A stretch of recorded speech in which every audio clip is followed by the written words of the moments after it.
17 pemain gitu ya. 17 pemain ya.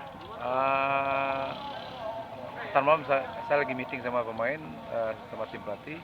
Siapa pemain yang kita incar itu masih komunikasi atau enggak. Terus pemain yang terakhir mungkin Senin sudah ada. Termasuk Beto.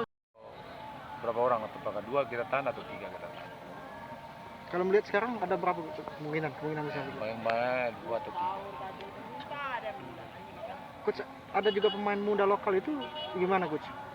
Kalau dia memang layak nanti kita pertimbangkan di sini, tapi kita lihat dulu situasinya. Kan dia baru 2 hari ini sama si Rio sama si Reza kan baru 2 hari. Dan yang lain kan, kalau memang dia standar dia masuk, kita ambil. Tapi kalau enggak ya tidak kita ambil. Berarti tidak ada kuota khusus coach ya untuk pemain lokal kita. Itu seperti apa coach? Enggak ada. Sumsel itu enggak ada. Kalau memang dia layak masuk aja. Kan kuotanya masih ada. Oke bang.